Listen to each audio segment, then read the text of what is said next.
Estamos começando mais um Drag Pod, o 1º de setembro. O primeiro Drag Pod de setembro, não que hoje seja 1º de setembro, entendeu? Gente, semana passada lançamos este livro, Cine Teatro Cuiabá. Quero registrar aqui minha gratidão a todo mundo que compareceu ao lançamento, a todos os apoiadores, todos os amigos, todos os parceiros, que este evento não seria possível, não aconteceria se nós não tivéssemos parceiros.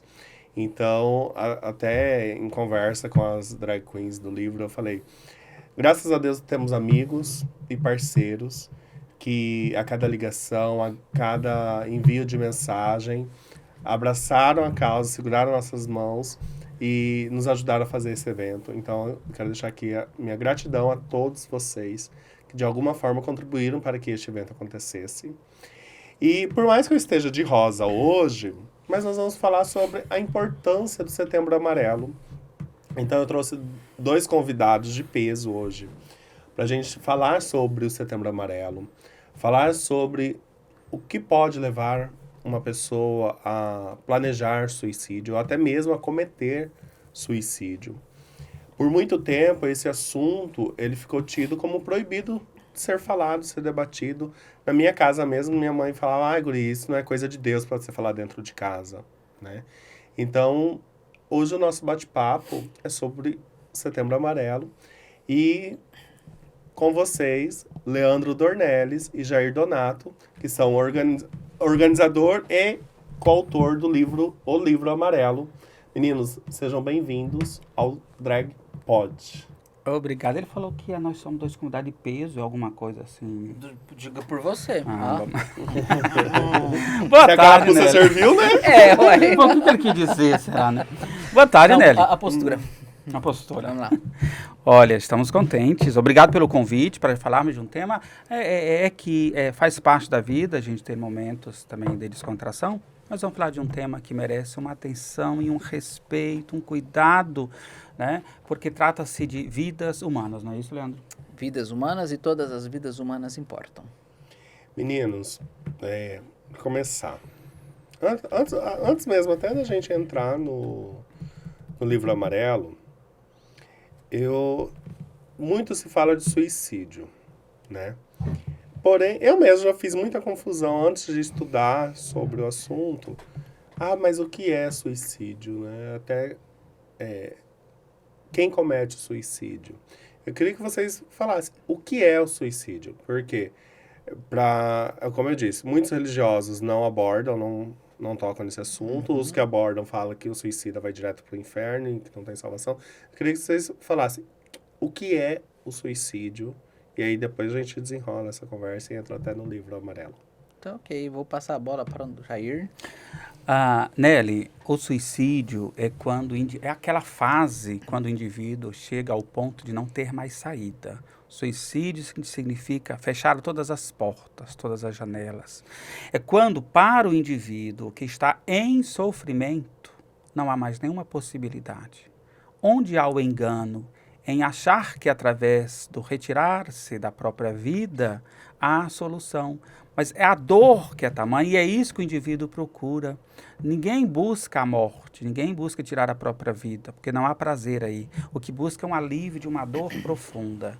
E quando a gente fala sobre o tema é no sentido da prevenção. Porque se você está num ambiente, imagine, se você está num ambiente onde você não vê saída, de repente você descobre, ali tem uma luz, você abre a janela e você pode sair. Claro que isso representa liberdade para você. E são muitas pessoas, Nelly.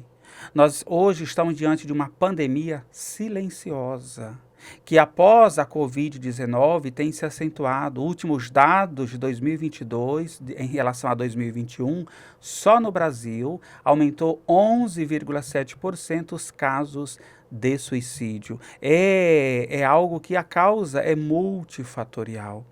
Mas quantas pessoas que por falta de ou buscarem ou receberem ajuda, tiraram a própria vida, por se sentirem nesse ambiente, neste contexto, sem saída. No mundo, ultrapassamos, infelizmente, o número de 1 milhão de pessoas que tiram a vida anualmente. Para esse 1 milhão de pessoas, mais de 25 milhões fazem a tentativa do suicídio. Então, é uma pandemia silenciosa que merece atenção pública, do poder público e também individual. Jair, você acredita que essa falta da busca por ajuda, as pessoas exteriorizarem as dores, né? É um pouco por esse rótulo religioso que nós temos na sociedade em relação ao suicídio? Existem vários mitos em relação ao suicídio. O primeiro deles é em relação ao ao termo morte. Morte, por qualquer que seja a causa, independente do suicídio, em muitas famílias ainda é tabu. Ainda tem pessoas que dizem, nem fale a palavra morte, como se, com a concepção de que vai atrair a morte. Nós somos seres predispostos e dispostos à finitude. Todos nós vamos morrer para a matéria, vamos perder este corpo físico. Então, assim, falar sobre suicídio, e isso é a orientação da Organização Mundial da Saúde, mediante evidências, falar sobre morte, a morte pelo suicídio em casa, nas organizações, evita, porque a gente nunca vai falar sobre a tragédia, inclusive recomenda-se, ninguém nunca deve replicar fotos, ferramentas, nada que leve à tragédia, mas falar sobre o suicídio, falar sobre essas janelas, essas portas que podem abrir. Então, esse é um dos mitos, que falar sobre o suicídio atrai, de forma alguma, pelo contrário, são muitos relatos de pessoas que dizem, graças a alguém, uma palestra que eu assisti, graças a alguém que abordou por perceber que eu não estava bem, me ofereceu ajuda, e hoje estão na posição, inclusive, de ajudar outras pessoas. Então, gente, quebrem este mito. Falar sobre suicídio são evidências científicas. Previne, evita com que muitas pessoas tirem a vida. O lançamento desta obra aqui é dentro desse objetivo, idealizado pelo Leandro, ele vai contar sobre isso. Muitas pessoas, ao lerem esta obra, a gente tem recebido relatos, tem repensado e buscado ajuda para essa questão do sofrimento. Gente, e o Jair, né, eu fiz questão de trazer os dois, porque o Jair é psicólogo, ele escreve no livro quanto psicólogo. O Leandro, além de organizador do projeto, do Livro Amarelo, idealizador do projeto, ele também escreve. Mas ele escreve quanto humanista, quanto espírita. E aí, Leandro, eu quero passar a bola para você, já que nós falamos, né, desse estigma do suicídio ser rotulado como algo negativo pelas religiões, pecado e coisa e tal. Qual que é a visão do kardecismo em relação ao suicídio? Nelly, obrigado por essa pergunta. E dar os parabéns também por você trazer esse tema, né? A gente sabe que o seu podcast, ele trata muito sobre minorias. Então, quando a gente fala sobre suicídio, é estrondoso o número, né, Jair, de pessoas que cometem ou que tentam cometer. Então, não seria uma minoria, seria uma maioria. Mas é uma minoria do aspecto de se falar pouco sobre isso, né? Se você for pensar, a partir do momento que a gente pisa aqui no planeta Terra, no primeiro suspiro, fora da barriga de nossa mãe, é um dia menos que nós temos. As pessoas não pensam assim. As pessoas pensam numa linha de sempre vou ter um dia a mais, sempre vou ter um dia a mais. De fato, né, por uma linha cronológica, você tem um dia a mais, mas na verdade você tem um dia a menos, né? Então, é importante desde o início se falar sobre morte, se falar sobre aspectos que circunda a gente como criatura humana e que não tem como a gente fugir disso. Tá? Então, quando a gente fala, quando a gente explica, explana, a gente começa a entender, a gente perde o medo. Mas além de perder o medo, a gente é capaz de tomar decisões mais conscientes, né?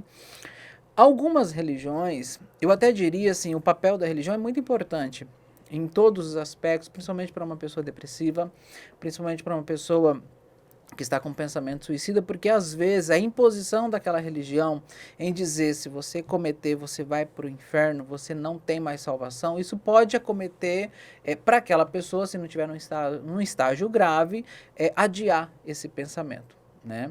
Só que não basta dizer isso, você tem que entender, você tem que conversar com essa pessoa e perceber que se ela cometeu o ato de dizer para mim que está pensando em se suicidar, eu não vou chegar nela e vou dizer, olha, se você se suicidar, você vai para o inferno e não tem salvação, Deus não vai te perdoar mais, porque isso não vai amenizar a vontade dela. Então tem que entender o que está acontecendo e aí direcionar ela para um profissional.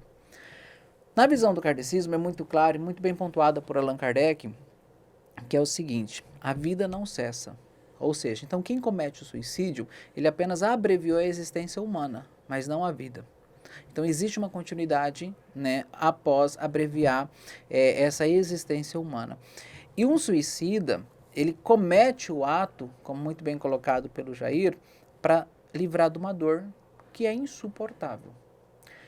Não adianta eu falar aqui para você ou para quem está assistindo, só entende quem passou por isso, porque eu estaria mentindo, tá? Porque eu acho que para cada pessoa que sente é algo diferente. Então, quando eu falo, eu tenho um pensamento suicida porque me dói muito, talvez uma outra pessoa vai dizer, eu também tenho um pensamento suicida, eu te entendo e me dói muito. Não, não entende porque cada um tem a sua dor. Ela é individual, né? E ela pode ser uma mais intensa ou não. Mas quando você começa a entender que você abrevia apenas a presença humana e que a vida continua, então você começa a entender que existe responsabilidades. Você comete o suicídio com a intenção de aliviar uma dor, mas você se depara com uma situação muito pior. Uma dor que ela vai triplicar de tamanho. Porque você consegue se perceber que você só eliminou o seu corpo carnal, que é físico. Mas você de fato, como essência, você de fato como espírito, que nós somos espíritos, não foi eliminado. E nós vamos continuar com essa dor e ela vai intensificar cada vez mais. E é claro, aí se entende, se estuda que aquela pessoa que cometeu suicídio, a própria espiritualidade vai entender o quê? Qual aspecto que fez ela cometer suicídio. Então não existe essa condenação eterna. É o que eu já ia perguntar. É isso, no inferno. Claro, você paga porque você transgrediu uma lei. É a mesma coisa que você comete um crime, você vai para a cadeia e você paga por esse crime. Acabou, como é que se fala? Essa condenação, você está livre, né, para poder retomar a sua vida. A pessoa que comete suicídio, de acordo com a gravidade do que ela estava passando, isso é considerado no plano espiritual. Para que ela possa receber o apoio, a orientação, a ajuda emanada dos espíritos de luz, pela graça de Deus, né, para que elas possam superar aquele sofrimento. Então a gente tem suicidas que passam séculos em sofrimento, podemos dizer quase uma eternidade em relação ao que nós vivemos aqui, com dores, com sofrimentos, com perturbações, repetindo várias vezes aquele ato que ela cometeu, até realmente ela receber ajuda, até realmente ela se entender merecedora de ela mesma se perdoar por ela ter transgredido uma lei que é universal, uma lei que é espiritual, vamos dizer assim. Uma lei da própria consciência humana que a gente sabe que é errado, né? Então, para cada caso de suicídio efetivado na doutrina espírita, existe essa análise pela parte dos espíritos superiores para poder amparar esta pessoa do outro lado. Mas ela vai sim pagar pelo que ela cometeu, porque não deixa de ser uma violência, né? E, em alguns casos, quase sempre tem consciência do que fez, o que torna ainda esse débito muito mais pesado. E a gente não confundir como castigo, porque não é castigo de Deus. Deus não castiga ninguém. É a própria consciência da criatura humana, após o desencarne pelo suicídio, que vai determinar qual seria a punição que ela precisa para sanar, né, essa falha, na verdade, essa questão moral do ponto de vista espiritual que fez com que ela sucumbisse. Essa falta, né, dessa moral aplicada que fez com que ela sucumbisse. E aí, claro, passa por todo um processo que pode demorar anos, décadas, séculos no plano espiritual, até essa pessoa se auto-perdoar e aí ela ter uma nova oportunidade. E aí, claro, voltando para a doutrina espírita, ela vem para o planeta Terra ou para um outro, né, espaço, para um outro globo, de acordo às necessidades que são importantes para que ela possa evoluir. E aí acarreta, sim, algumas questões físicas e biológicas que podem dificultar esse novo processo existencial dela humano. Gente, para compreender um pouquinho melhor essa visão que o Leandro trouxe, eu gosto muito, meninos, da leitura do livro Memórias de um Suicida. Sim. Que é um livro que ele traz o relato de 5 suicidas. O que acontece com eles o pós o suicídio. Então, isso que você está falando que eles vão pagar pelo erro cometido, né, pela transgressão. O livro é fantástico. Muita gente, quando me viu lendo, essa leitura é muito pesada. Mas foi um livro que me ajudou a parar com pensamentos suicidas. Então, ali eu entendi que realmente não é algo Você acabou de falar. Que eu vou sofrer eternamente, mas também me mostrou o outro lado da moeda, Aham. né? Que, como o Jair disse, eu vou cessar a minha dor carnal, corporal, ali. Mas eu vou gerar outras dores para quem Outras dores fica maiores. e eu vou intensificar a minha dor do outro lado. Então fica a dica de leitura do livro Memórias de um Suicida. Para quem não fala, eu não gosto de ler, no YouTube tem o audiobook dele, que é fantástico também. Quem não tem tempo, coloca para ouvir durante o banho, no trânsito e tal. Fica aí a dica de leitura. Meninos, suicídio. Beleza. Nós já entendemos o que é. Quais são os principais fatores, Jair, de risco para o suicídio? Sim. O que leva as pessoas a pensarem, ou planejarem, ou até mesmo executarem? A gente pode até falar daqui um pouquinho a diferença entre o pensamento suicida e a ideação Sim, suicida. sim. Agora, o que leva, Nelly, ao longo da história da humanidade, houve diversas causas. Desde os tempos que não existiam as polis, as cidades, que o homem morava nas tribos, existia o suicídio, mas as causas eram outras. No nosso contexto, é um número muito alto, em torno de 80%, segundo dados da OMS, 80% das causas que levam ao suicídio, lembrando sempre que são causas multifatoriais. 80% estão ligados aos transtornos mentais. E aí onde entra a importância dos profissionais da área da saúde. Alguém pode perguntar, mas o Leandro fala de espiritismo, da doutrina espírita, eu até digo que ele fala de espiritualidade, porque ele fala de uma forma geral, mas dentro da visão espírita. Por quê? Eu falo do ponto de vista da ciência, da psicologia, mas mesmo dentro da ciência, Nelly, a comprovação de que a fé é um dos recursos que faz com que as pessoas descubram essas novas janelas. Então, dentre essas causas, quando a pessoa está acometida por qualquer que seja o transtorno mental, são diversos, porém vale destacar que dentre esses transtornos, os transtornos depressivos e ansiosos estão entre as maiores causas, que pode começar por sintomas aparentemente pequenos, simples, mas se não dado atenção, chega a um ponto, esses sintomas, que a pessoa não vê mais possibilidade. Ela vai perdendo energia para reagir, buscar ajuda, ela vai perdendo o nível de sociabilidade, o próprio sistema, o corpo pode se autodeprimindo, então ela vai deixando de comer. É uma série de sintomas. E é muito importante dar atenção a isso. Então, é comum a gente ouvir pessoas, mas fulano estava tão bem, eu não imaginava, porque não foi dada atenção, nem a própria pessoa, de repente, comunicou isso e quem estava próximo não comunicou. A gente ouve relatos, né, Leandro, de pessoas dizerem assim, mas ele era tão alegre. Estive com ele ontem. Estive com ele ontem, certo? Sim, mas... No caso de um conhecido nosso, né?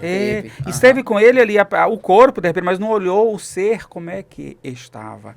O Mike M., que é o menino de 17 anos que cometeu suicídio na década de 1980, dentro de um Camaro amarelo, por isso que suicídio não tem classe, não tem cor, ocorre em todas as classes sociais. Então era de boa classe social, econômica, e ele era muito alegre, ria, e ajudava as pessoas. Os pais não tinham noção de que ele estava em sofrimento, só descobriram após o suicídio que ele deixou uma carta contando o quanto ele estava em sofrimento. Então isso é bom para a gente trabalhar o estigma. Quem vê cara não vê suicídio, não vê depressão, não vê sofrimento. A pessoa pode estar com um sorriso estampado no rosto, mas esse sorriso não está relacionado à alegria. Pode ser uma autodefesa. Como também dizer que a pessoa que está chorando, está triste, está depressiva, vai cometer suicídio. Não, calma. Não é dessa forma. A pessoa pode estar triste porque é uma emoção humana. Todo mundo sente a tristeza. Então, falar das causas, Nelly, são multifatoriais, mas as causas ligadas à saúde mental, por isso que falamos muito sobre saúde mental. Saúde mental importa. Saúde mental não é subjetividade. Uma pessoa que está com a saúde mental afetada, o corpo, está visível no corpo através de sintomas, sensações, perda de interesse pelos projetos, pelo trabalho, uma série de fatores. Então, é muito importante dar atenção aos sintomas. E as causas, elas provêm de diversos fatores, cada um tem uma estrutura psicológica. Sempre me perguntam, a pandemia foi causa para o suicídio? O evento em si, não. O evento em si ocorreu. Agora, isso disparou de acordo à estrutura Foi um psíquica. gatilho. Isso, de cada um como gatilho. Então, pode cair um avião aqui agora. Eu posso ficar com isso como uma experiência traumática, você não, Leandro, não. Então, o evento em si, aquelas pessoas que já tinham fragilidades, para muita gente, esse gatilho fez com que tirassem a própria vida. Outras buscaram ajuda. Então, hoje, nos dias, no nosso contexto, é muito importante dar atenção à saúde mental. Sim. Porque as causas diferem do passado. Meninos, falando essa que só vê a expressibilidade da pessoa e não olha Isso. o Interno, psicológico, né? interno, As né? emoções. Outro dia eu deixei uma caixinha de perguntas no meu Insta, falando, a vida na rede social é muito bela. Como você está na vida real? E eu recebi relatos de pessoas que eu não conheço, né? Falando, eu tô exausto, tô cansada, eu quero pôr fim em tudo isso. E assim, eu me assustei. Por mais que eu já sabia que eu poderia receber, eu me assustei. Então eu busquei dar palavra de conforto para aquelas pessoas e me coloquei à disposição de conversar. Outro dia, com uma amiga no telefone, eu tô cansada. Eu quero morrer, quero acabar com tudo isso. E isso me assustou. Então, até o motivo de vocês estarem aqui hoje, a gente abrindo o Setembro Amarelo no Drag Pod, é mostrar que essas pessoas não estão sozinhas, que elas precisam exteriorizar para alguém, mesmo que seja para um desconhecido. E aí, pegando esse gancho de sinais, como... Tá, eu tenho alguém que não exterioriza, não expõe. Como que eu consigo observar, Jair, você quanto psicólogo, como que eu consigo observar esses sinais e, de alguma forma, ajudar ou buscar ajuda para essa pessoa? Você acabou de relatar a observância de alguém próximo a você que estava distante, era por telefone. Então, a fala é uma das formas. Se alguém que está ao meu redor, o comportamento da pessoa. Porque quem convive com a pessoa durante muito tempo, só se não estiver ali presente, se não estiver observando, porque você consegue perceber. Então, existem falas em que elas são sinais. A pessoa começa a dizer assim, do nada, eu gostaria de estar mais presente nesse mundo. Eu estou tão perda de energia, estou tão cansado, né? Cansado desse mundo.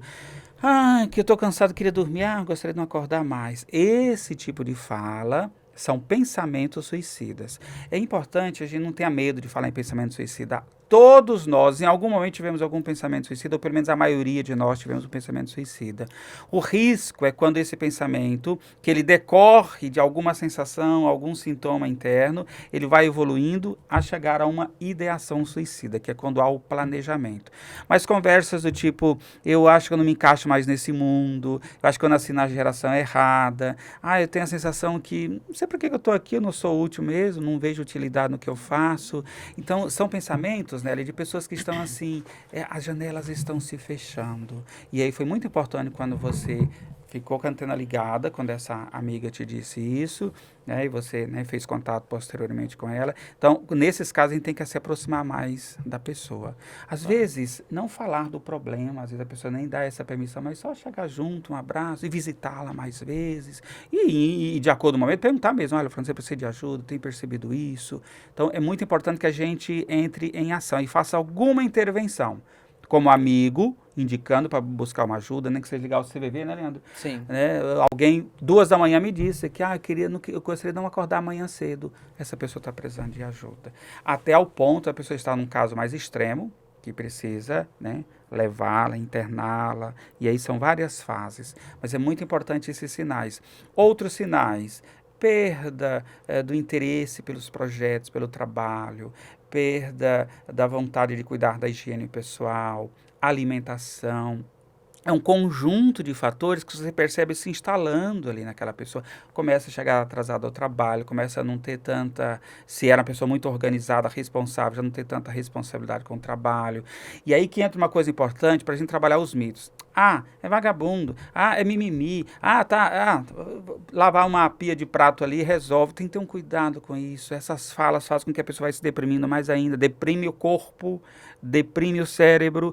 E o que é uma pessoa quando está com depressão? Ela deixa de produzir substâncias químicas, como serotonina, dopamina. Ela vai perdendo o prazer pela vida. Então é muito importante Acho olhar que os sinais, não é isso, Leandro? quando a gente pega esses sinais, que nem você fala sobre a questão, uma pia, né, cheia de louça para lavar e tal, a nossa sociedade, ela tem vergonha do diálogo. Essa é um fato, é uma verdade. Se você for observar, você não vê um pai conversando com o filho, um filho conversando com o pai, a não ser que seja o básico, né? E olha lá ainda, o pai não se intromete no relacionamento do filho com a intenção de que tem que respeitar, etc e tal. Então, quer dizer, tem uma construção social que ela está ajudando com que esses pensamentos suicidas, eles não sejam vistos, né? Eles não sejam identificados. Quando eu percebo que alguém fala para mim, eu não tenho vontade de dormir e tal, isso é tão batido para nós no dia a dia que a gente não dá importância. E a gente tem vergonha, praticamente, de sentar com essa pessoa e fazer essa pergunta: por que que você falou isso? Por que que você expressou isso? Não sei se vocês já repararam, mas é muito grande, sabe, o número de mães e pais ou de amigos que têm realmente medo de conversar sobre vários assuntos, não só sobre o suicídio, mas sobre vários assuntos, né? A ponto de a gente chegar e dizer: não, deixa que a vida ensina, deixa que com o tempo vai aprendendo. E na realidade a gente precisaria de muito mais diálogo. Observar isso é tão corriqueiro, todo dia acontece isso, todo dia. Sim. Mas a gente não se importa. A gente acha que é natural, a gente naturalizou uma questão que não é. E isso se tornou para a sociedade um tabu. Eu não tenho coragem, por exemplo, de repente falar com ciclano, com beltrano, que falou assim: eu não queria mais acordar. Eu vou levar para o lado que é preguiçoso, entende? Ou está correndo das responsabilidades e do trabalho, quando na verdade não é isso. Mas se construiu um diálogo muito pobre. Nós temos uma literatura fantástica. A nossa língua é linda. E ela não é praticada. Ela não é exercida na íntegra como a gente deveria para poder ajudar as pessoas. Quando você, Jair bem colocou aqui, Nelly, sobre a questão do trabalho do profissional da saúde e a questão do espiritismo, o espiritismo ele tem uma fé racional. O que é uma fé racional? Ele não acredita por A mais B que aquilo é assim assado se não passar por um crivo, por uma análise, por um processo científico. Então, você nunca vai chegar ou ouvir, se ouvir da boca de um espírita, provavelmente não é um espírita que está atuante, que trabalha, que estuda, que entende essa complexidade da criatura humana e a nossa complexidade quanto ser espiritual. Mas se você depara com uma pessoa que fala, é falta de Deus, porque tem muitas pessoas que falam isso. Você está depressivo, você está com pensamento suicida por falta de Deus. É mais um mito, né? É mais um mito. Nenhum espírita vai falar isso. O espírita também não vai trazer para a religião. Eu não vou pegar pessoa X ou Y e vou trazer para dentro do centro espírita achando que eu vou dar a ele um suporte no sentido de dar uma cura para aquela tristeza, salvação. O espiritismo, ele vai sim acolher. Ele acolhe de maneira tão profunda, tão terna, tão maravilhosa, que ele faz com que essa pessoa entenda a importância de ter o auxílio profissional, o auxílio de pessoas realmente relacionadas à saúde, né, Jair? A saúde mental, a saúde não só mental, mas a saúde física, a saúde biológica, de todos os aspectos. Então a gente vai por esse viés primeiro. E claro, em contrapartida, a gente vai fazendo esse acompanhamento pelo atendimento fraterno, que não deixa de ser também um acolhimento para as pessoas que estão em sofrimento. Mas, assim, existe essa vertente bacana do espiritismo, que não é uma condição. Você não precisa disso ir para o espiritismo com a intenção de que você vai sumir com o seu pensamento suicida, com a sua ideação. O espiritismo vai te conduzir para o profissional certo, para o profissional adequado. Aí sim você começa a perceber que existe um casamento entre essa religião e a ciência que é praticada pela criatura humana. E isso tem que ser levado muito a sério, muito a sério. Agora, para alguém que perdeu um ente querido através do processo do suicídio, O Espiritismo, ele jamais vai dizer para essa pessoa, não, seu filho, o teu pai ou tua mãe, eles estão condenados ao fogo do inferno. Não. São criaturas, são filhos de Deus, são seres que realmente se sucumbiram, transgrediram uma lei, vai ter sim respaldo em pagar o que fez, mas são criaturas amadas por Deus e que uma hora ou outra vão ter uma nova oportunidade. Qual que é o papel da família? A prece, a oração, os pensamentos nobres, né, relacionados, lembrar, principalmente isso, lembrar dos momentos bons que você teve com esta pessoa aqui na Terra e transmitir isso. Essa energia, porque tem religião que fala, não, morreu, acabou, você não faz prece. Não, você tem que fazer prece, isso é importantíssimo. É bom até para a saúde mental de quem fica. Porque o Jair pode falar muito bem disso, né, Jair? Uma pessoa, quando comete suicídio, ela acaba que influenciando, afetando diretamente uma grande quantidade de pessoas da família. Eu tenho no livro um relato, né, da visão espírita, um relato de um suicida, que ele comete o suicídio e ele tenta migrar inconscientemente, entende? A responsabilidade daquele ato para alguém da família. Imagina como que fica essa pessoa, entende? Então até isso, a base do espiritismo, ela consegue dar esse apoio, tanto para a família, até para quem cometeu o suicídio, entende? Mas sempre frisando, a primeira de todas as questões que tem que ser procuradas é que o pensamento suicida, a ideação suicida é uma doença, é gravíssima. Ela não está relacionada, igual as pessoas falam, a possessão demoníaca. Ela não está relacionada a isso. Pergunta. Ela não está relacionada à influência espiritual. Tá? Pode ter sim influências, é óbvio que tem, tudo na nossa vida tem. Mas não é isso. É uma doença. E como toda doença, ela realmente vem e acaba destruindo a criatura humana se ela não for observada e prestada atenção. É associada a doenças mentais, então, seja ela qual for. Não só doenças mentais, né, Jair? Mas ela também, além de ser doenças mentais, é claro que vários eventos podem ocorrer e fazer uma pessoa cometer suicídio. Quando se trata de um transtorno, por exemplo, a depressão, que fique bem claro, depressão é doença. É transtornos. Isso. Para falar no linguajar, doença, a pessoa está doente. E a um doente precisa o quê? Tratamento. Quando o Leandro coloca esse mito, está faltando rezar, precisa ir para a igreja. Já viu o número de religiosos que ficam em depressão, em estado de depressão crônica, inclusive? Padre Marcelo Rossi. Sim.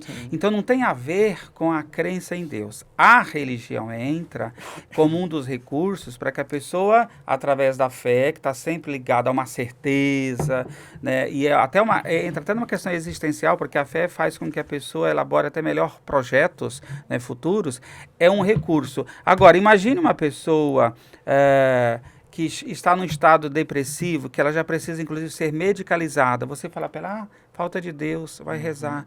Você pode contribuir, se alguém faz isso, para que a pessoa cometa suicídio. Muitas pessoas cometeram suicídio, infelizmente, a família fica sabendo depois nas cartinhas que foram deixadas. Eu tentei. Tem pessoas que morrem ainda culpadas. Me perdoe, me desculpe, mamãe, papai, eu tentei, mas não consegui. E aí ela relata, embora vocês me levavam para a igreja, me chamavam a atenção. E não é isso. Então, mesmo na igreja, quando a pessoa chega, qualquer ambiente que ela chegar, o melhor método é ser acolhida. Uma pessoa que está frágil, Nelly, às vezes ela não precisa de conselhos, ela só precisa ser acolhida. Então, sentar com uma pessoa, dar um sorriso, às vezes é o único da semana que ela está recebendo. Eu não sou da saúde, mas eu posso ajudar? Posso. A gente sempre, eu e Leandro, visitamos escolas, empresas, a gente faz um trabalho, né, com esse livro, esse se chama Projeto Livro Amarelo, de janeiro a janeiro. Visitamos diversas instituições. A OMS recomenda agora setembro, né, que começa desde o dia 1º. O mês inteiro a gente vai ouvir campanhas de sensibilização em âmbito nacional. Bacana, nós estamos juntos, mas trabalhamos também outubro, novembro, dezembro, todos os meses. Todos os meses. Então a gente ouve muitos relatos de pessoas que falam justamente dessa falta de acolhida, né? Como ouvimos relatos de pessoas que, graças à acolhida, a gente já ouviu relatos, Nelly, isso é emocionante, de adolescentes. Meu pai não consegue me ouvir, minha mãe não consegue me levar no posto, estou precisando de remédio. Aí quando um filho desse comete suicídio, ou está num transtorno que precisa, aí o pai vai dizer onde foi, sabe? O pai vai se culpar também. Então é muito importante dar atenção aos sinais. E aí entra uma questão quando o Jair traz, o que fazer, por exemplo, quando um jovem, um adolescente fala, meu pai não me dá atenção, a minha mãe não me ouve. Como ajudar esse jovem? Entende? Como você conduzir esta pessoa para que ela realmente possa ser atendida até por que seja uma unidade básica, ou que seja por um psicólogo, por alguém que é um CAPS, né? Como é que você vai fazer isso? Você não pode chegar nessa pessoa que você não tem vínculo, ainda mais quando a gente está fazendo talvez alguma palestra na escola, que acontece muito, né, Jair? Você não pode chegar e tomar essa pessoa na mão e levar. Mas você pode orientar ela a procurar alguém que ela confia. Entende? Então, Quem? gente, como que é? Tá. Não pode Para perguntar. Não pode perguntar. Como que é a questão do serviço público para esse amparo, para esse atendimento com pessoas nessa situação? Nós temos, como está a saúde? Nós temos profissionais preparados para essa demanda?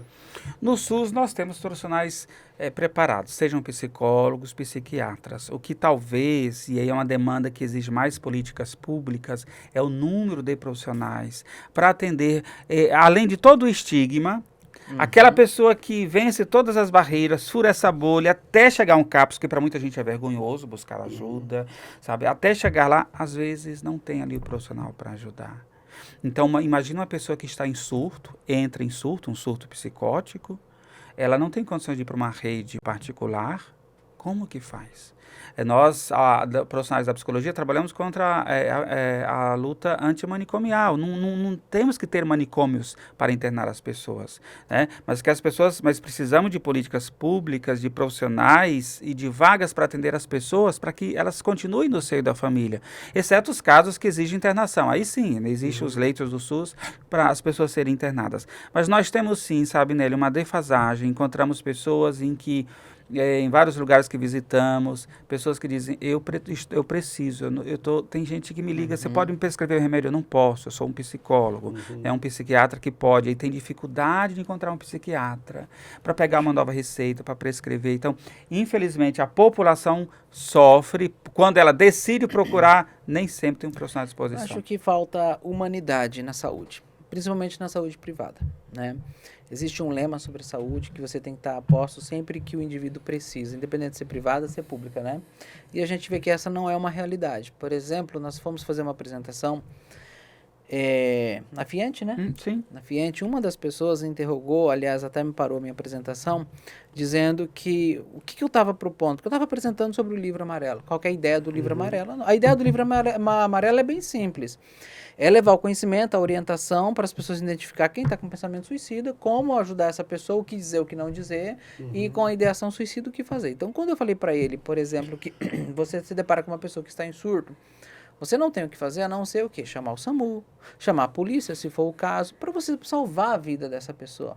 E esta pessoa me parou na apresentação e começou a fazer indagações, mas essa proposta que você está dando não dá muito certo, porque aconteceu isso na minha família. Eu peguei uma pessoa da minha família, levei para um hospital particular, não pôde atender. Levei para um outro, não pôde atender. Levei para um... E eu tenho dinheiro. Ele falava isso, eu tenho dinheiro.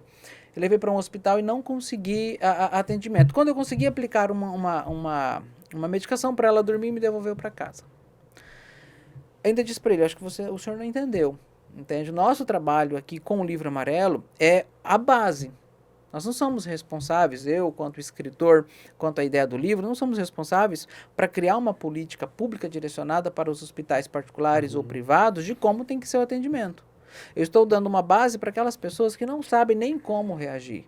Tem gente que tem surto dentro de casa, com filhos ou filhas, ou que não seja, os pais, que seja, não sabe aonde buscar ajuda. O importante é, independente se essa pessoa tomou uma medicação para ela dormir e voltou para casa, mas naquele momento você salvou a vida dela. Naquele momento você fez alguma coisa por ela. Aí é papel nosso, quando a gente fala de políticas públicas, aí eu entro no lado da família de novo. É bonito você dizer eu tenho dinheiro, mas será que tem diálogo? Entende? Porque dinheiro não salva, o diálogo salva. Entende? Você pode ter o dinheiro do mundo que for. O dinheiro não vai salvar uma pessoa que está com depressão, uma pessoa que está com pensamento ou ideação suicida. O que vai salvar é o diálogo. E essa é a proposta do livro. É a conversa, né? Claro, com os profissionais adequados, encaminhando essa pessoa profissional adequado. Tanto que isso exemplifica muito, né? Que dinheiro não traz felicidade. Que dinheiro não traz felicidade. E aí tem uma questão que você fala, tá, mas por que um hospital particular não atenderia uma pessoa? Por que ela não está preparada? Entende? E a gente não pode julgar, acho que cada caso é um caso, mas a partir do momento que você chega com alguém que está em um estado de surto, que realmente está tentando tirar a própria vida, eu acho não, isso é dever, né, Jair? Seja um profissional público ou privado, salvar essa vida. Depois se pensa no que fazer, né? E até em relação a isso, Nelly, mesmo com toda a eficiência que a gente tem, mas vale a pena a gente falar dos pontos. Se você precisar em casa, alguém não está bem, teve um surto, são os CAPs que você deve procurar. Se não tiver um CAPs próximo, vai no postinho mais perto, lá vai informar onde tem ali um psiquiatra, né? E nós temos também um outro meio que são as faculdades de psicologia da Sim. capital. Todas elas possuem atendimento gratuito à sociedade, especialmente, né, até voltado mais para a psicoterapia, mas uma urgência é o CAPS. E é importante essa colocação porque nós estamos conversando aqui friamente sobre o assunto, mas nós podemos sair na rua e ficar diante de uma cena em que alguém está tentando cometer suicídio. Como ajudar, gente? Qualquer um de nós pode ser submetido a essa situação. Há 2 anos, uma moça, ainda acadêmica de psicologia, salvou a vida de uma pessoa que estava na ponte. Ela soube chegar e tirar a pessoa daquele momento de surto, certo? Então, assim, qualquer pessoa pode fazer isso, não se recomenda. É preciso que um profissional, o corpo de bombeiros, então, se alguém está numa situação muito delicada, em algum local, a pessoa despreparada, ela não pode ajudar intervindo, mas ela pode ajudar ligando para o corpo de bombeiro, ligando para a polícia, liga para a rede de apoio. Eu sei quem é o pai daquela pessoa, liga para o pai, liga para a mãe, chama a família, mas todos nós podemos fazer alguma coisa. O que a gente não pode é ficar fazendo, né, tirar foto, selfie e publicar, postando, né? que é o Isso que que mais não tem, pode. né? Meninos, nosso tempo está quase no limite, a produção já mandando mensagem. Mas, Leandro, eu quero saber de você. De onde veio a sua ideia do livro amarelo? Falar de suicídio, você já tem outros livros escritos, Sim. outras frentes de trabalho. Poderia falar sobre qualquer outro assunto no livro, mas não, você escolheu suicídio. De onde veio essa ideia? Como você se inspirou para este projeto? Eu tenho um quadro depressivo até... Desculpa que eu vou falar aqui agora, tá até gostoso. Porque eu me identifico com a minha depressão. Foi uma coisa que eu aprendi. Uma coisa que até um tempo atrás eu falei, uma pessoa que eu falei, nossa, eu assustei você falar isso. Eu falei, não, eu tenho um relacionamento com a minha depressão. Eu preciso namorar a minha depressão. A partir do momento que eu sei que ela existe, eu consigo identificar qual ponto que ela pode me atingir ou não. Quando eu posso por si só, hoje eu tenho essa consciência, né, de como evitar que ela possa prolongar uma situação pior na minha vida, né? Então, quando você cria um relacionamento com algo que você tem essa aceitação, você lida super bem com isso. Mas eu passei por 4 anos bem preocupantes, isso antes de 2008, né, na minha existência. E eu não cheguei até então a ter uma ideação suicida, mas eu tive um pensamento muito forte. E eu não deixei de ter uma ideação indireta, um suicídio indireto, que foi o quê? Eu achava que se eu parasse de comer, né, eu ia conseguir atrair alguma doença, alguma outra coisa que pudesse me levar a óbito e tal, não sei o quê. Se você perguntar, tinha um motivo? Tinha, mas eu não sabia qual era o motivo. A dor era terrível, era insuportável. E cada dia que eu acordava era cada dia pior. Eu costumo dizer que eu acho que a graça da espiritualidade nesse ponto foi tão boa para mim que um certo dia eu desmaiei, até porque eu já estava em um estágio bem complicado da depressão e também sem força, sem energia por não se alimentar direito, né? Ou às vezes eu alimentava demais também, tinha isso. E fui acordar no hospital, acho que um dia depois. E eu fiquei, devido às fortes dores que meu corpo me submeteu, também dores na cabeça, eu acabei ficando sem memória durante 6 meses. E esse processo, depois de muitos anos, quem me acompanhou lidando com a depressão, foi muito difícil, foi muito doloroso. E aí um dia eu falei, quando eu puder fazer alguma coisa por alguém, eu quero fazer. Então quando eu falo para você, ninguém sabe a dor de um depressivo. Mesmo quem tem depressão não sabe a dor que o outro está sentindo, porque ela é única, ela é individual.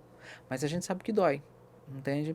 E não é uma questão de, eu escolhi. Não, você não escolhe isso, você não quer isso. Quem quer sofrer, né? Ninguém quer. E aí, então, quando eu me deparei com essa situação, e eu vi que eu estava bem, eu vi que eu estava controlado, hoje eu identifico quando meus picos estão mais para lá do que para cá, para eu poder buscar esse controle, eu falei, então, por que não fazer uma obra trazer para a literatura assuntos que as pessoas não abordam, que é o suicídio? Por que não transformar isso em um livro, trazendo aspectos da ciência, trazendo psicólogos, né, que atendem famílias que passaram por isso, ou até mesmo pessoas que tentaram suicídio, trazer essa literatura para um livro com dicas de que o que eu tenho que dizer para esse suicida? Ou, desculpa, para esse que está com pensamento suicida. O que eu tenho que dizer para essa família? O que eu não tenho que dizer? A ideia foi simplificar um assunto que é tratado hoje pela ciência, para que a população que não tem o conhecimento possa entender como fazer e como salvar alguém da sua própria casa, alguém da sua própria família.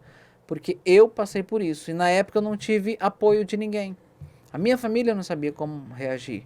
Ao contrário, a minha família nunca disse que era falta de trabalho. Sabiam que tinha alguma coisa de errado, me mandavam para os hospitais, mas não sabiam o que era, não sabiam como lidar, né? Eu cheguei a ficar dias e dias internado, eu saía do hospital, 3 dias depois eu voltava para o hospital de novo. Você fazia os exames físicos, não tinha nada. Só começou a identificar que eu estava ficando desnutrido, etc e tal. Mas não tinha problema físico. Até identificar que, peraí, era um problema psicológico, era uma depressão, era uma doença, já era tarde. Tipo, na tarde assim, já tinham passado 4 anos. 4 anos de sofrimento. 4 anos e eu só fui entender que era uma depressão no último ano, quando eu realmente me vi numa situação muito crítica mesmo, entende? E uma coisa que tinha comigo naquela época, que é importante a gente observar isso também, pouco se observa, eu tinha 3 empregos. E eu achava que era pouco. Então eu tinha 3 empregos e mesmo assim eu ainda fazia uma faculdade, entende? Eu trabalhava das 6 da manhã até as 6 da tarde em um emprego, das 6 da tarde até as 8 em uma outra escola que eu ministrava aula. Essas 2 horas eu perdia de faculdade, ia para a faculdade e depois sábado e domingo eu também ministrava aula numa escola, que era de informática. E para mim estava tudo bem e eu queria mais. Foi aonde não aguentei, realmente aí eu fui perceber, peraí, o que estava me faltando? O que estava me doendo tanto que eu tinha que colocar algum emprego no lugar para poder sanar. E isso é importante, né, Jair? A gente observar isso também nas pessoas que estão à nossa volta. Entende? Não é o excesso. Claro que tudo que é excesso é demais. Mas começa a observar para que tudo isso. O que está te incomodando tanto? Por que você está correndo tanto de alguma coisa que nem você sabe o que é? Às vezes, tanto a euforia quanto a perda de energia tem a ver com uma causa depressiva. E é importante também, gente, ressaltar que depressão não é frescura, né? Não, é Porque doença. eu já ouvi isso de muita gente. Sabe, Nelly, é importante você falar sobre isso. O que dizer para as pessoas? A pessoa está depressiva.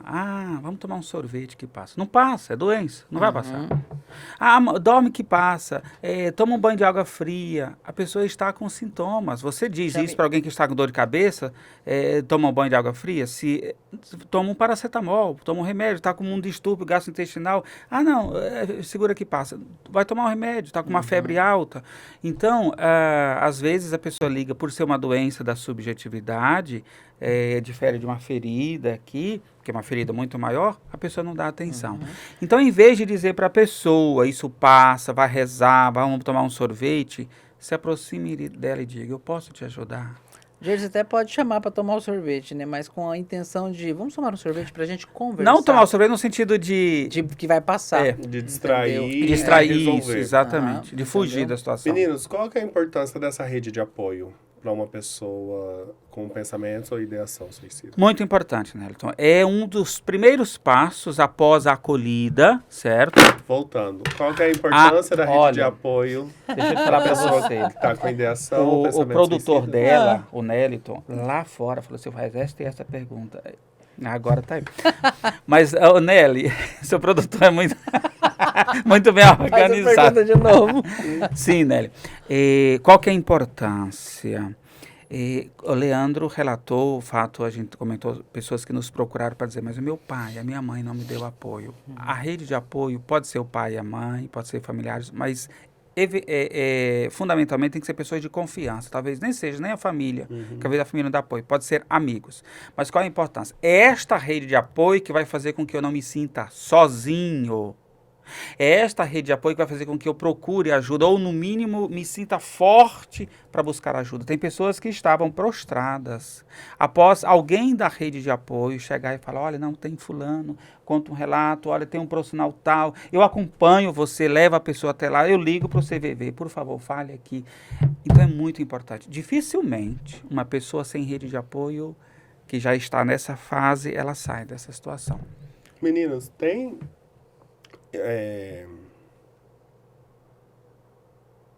Aí fugiu como colocar isso. Tem um caso de uma pessoa que ela sofreu uma agressão transfóbica no trânsito e aquele ato foi um gatilho para ela pensar em tirar a própria vida. E aí nós temos um grande número de pessoas LGBTs no país que cometem suicídio por falta dessa rede de apoio. Nelly, os dados mostram que de 2019 para cá aumentou na comunidade LGBT o número o número de suicídio.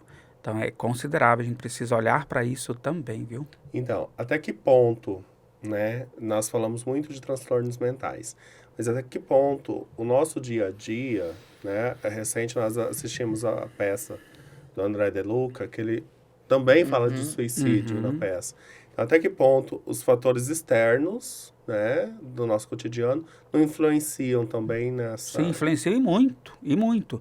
O estresse do dia a dia, as perdas. Em época de pandemia, muita gente teve perdas. Perdas de emprego, perdas de familiares, perdas de amigos. Mais uma vez, esses foram eventos, mas por a pessoa já terem fragilidades internas, foram eventos disparadores. Então, sem dúvida, sem dúvida. Por isso que a causa é multifatorial. De repente, a perda de um emprego para você tem um significado, mas para outra pessoa que já está numa condição de fragilidade, passa a pensar em tirar a própria vida. É sempre a gente imaginar, quando você está diante de uma pessoa, que ela pode estar passando por uma dificuldade interna que é só dela. Então a gente tem que fazer de tudo para amenizar que outros fatores externos possam contribuir para que aquilo aumente. Então, por exemplo, se eu estou num trânsito, eu estou irritado, que eu também tenho direito de estar irritado, e se eu tenho essa responsabilidade de que o que eu for falar pode prejudicar uma outra pessoa que não esteja tão preparada quanto eu estou, mesmo estando irritado, se eu não tenho essa responsabilidade, é onde a gente acaba fazendo questões que são totalmente erradas e fazendo com que essa pessoa possa vir a sucumbir. Então, qual que é o ideal? Pensa até 10, sabe? Se for preciso, pensa até 15, até 20. Conta, né? Não é nem pensa, né? Conta, para que você realmente tenha cuidado com o que você vai falar. Porque a gente está diante de uma criatura humana que tem sentimento, que tem emoções e que a gente não sabe o que ela está passando ali por dentro. Então eu tenho que amenizar todos os fatores externos para que isso não piore para ela. Leandro, até em cima disso que você está falando, alguém pode nos questionar, mas e quando eu não estou conseguindo pensar? Porque quando a pessoa não está bem, não adianta você falar, respira, ela não está conseguindo mais respirar bem. Então, quando chegar a esse ponto de não conseguir contar até 10, não conseguir segurar, busca ajuda. Busca ajuda quando eu descobrir que eu não estou lidando bem com as minhas emoções, que o meu humor está alterado, que eu não estou tendo mais paciência para lidar ou com as pessoas, ou com as situações ao redor, busca ajuda. O momento ideal para saber a hora de você buscar ajuda é quando você vê que está desconfortável. Desconfortável e também quando você começa a perceber que aparentemente parece que está todo mundo contra você. Isso. Parece que tudo que você faz ou tudo que as outras pessoas fazem parece que é contra você, entende? Esse é um outro cuidado que a gente tem que ter. É observar, peraí, tem alguma coisa que não está legal comigo e eu preciso buscar ajuda para isso. É como se o mundo estivesse conspirando contra. Isso. Meninos, eu não tenho essa rede de apoio, eu não tenho família, não tenho amigos na cidade. Qual o número do CVV? 188, 24 horas. Uma equipe de profissionais preparados para ouvir. Você não vai confessar nada lá, você não vai ouvir nenhuma sentença de culpabilidade condenando você, você vai ser acolhido. 188. Para quem tem disponibilidade, busque um profissional psicólogo. Para quem já não está no estado, né, de desconforto, busque um profissional psiquiatra. Busque informações, no mínimo, gente. Busque informações para saber qual o melhor caminho. Mas é possível. Exteriorizar Salva vidas. Isso. Por que a psicoterapia, só rapidinho, eu sei que você está terminando, Nelly, por que a psicoterapia é importante? Às vezes, a fala não resolve tudo, mas ela é muito importante. Quando a pessoa fala sobre, por isso que em vez de falar, vai tomar um sorvete, você gostaria de conversar? Eu estou aqui. E ouvir, aparentemente é uma fala, mas para a pessoa que está em sofrimento, muitas vezes a pessoa deixa de cometer suicídio e depois relata, graças à conversa que eu tive, porque a fala organiza-se por dentro. Se eu não falo, panela de pressão que você tapa a válvula, o que acontece? Ela explode. Se eu não falo aquilo uma hora, então a fala é muito importante. Muitas vezes ligar para um amigo e só ouvir, não precisa dar conselho, nada. Isso é muito importante. É isso aí. Existem, Leandro sabe desses números também, enquanto nós estamos conversando aqui, infelizmente, muitas pessoas já tiraram a própria vida. A média, a cada 45 segundos, uma pessoa no mundo tira a própria vida. No período desse podcast, um brasileiro tira a própria vida. A cada 45 minutos, uma pessoa tira a própria vida. E é possível nós ajudarmos para que este número diminua. Você ia falar alguma coisa? O livro, gente, é uma distribuição gratuita, tá, Nelly? Então, os exemplares agora já acabaram físico, a editora apenas, a pessoa entra em contato com a editora, faz o pedido, só paga o frete, né? Geralmente o frete tá 5, 7 reais, e o livro é gratuito, manda para qualquer parte do Brasil. E tem ele e-book também no site da editora, humanoseditora.com.br, humanos com a letra U, humanoseditora.com.br, e lá você baixa o e-book, ele não é limitado, você pode mandar por WhatsApp, por Bluetooth, salvar em pendrive, enfim, distribuir para todas as pessoas que você quiser. E eu quero aproveitar o seu espaço para pedir uma ajuda. A campanha. A campanha. Eu vou mostrar aqui, por favor. Pare esse vídeo agora e copie esse QR Code. Ao copiar este QR Code, vê se está aparecendo aí. Isso. Ao copiar este QR Code, você escolhe com quanto você quer contribuir. A cada exemplar desse, a Humanos Editora... Eu mando para os meninos colocar na tela. Isso. Cada exemplar desse, a Humanos Editora cuidou... aqui, eu tô sem a câmera aqui, ó. A editora cuidou... isso, ótimo. A editora cuidou, doou o projeto gráfico. Então, a gente só paga a gráfica. R$15 cada exemplar. Então, deposite quantos exemplares você quiser. Eu quero doar 10, quero doar 5, quero doar 100, para que a gente passe o ano inteiro distribuindo. E seja pessoa física, seja empresa, jurídica. Lembrando que no final, Jair, do livro, quem desejar contribuir, querer que o nome apareça no final, vai vir o nome da pessoa Manda que contribuiu. Manda o nome, a gente, como gratidão, o nome da empresa coloca o nome também. de todos aqui.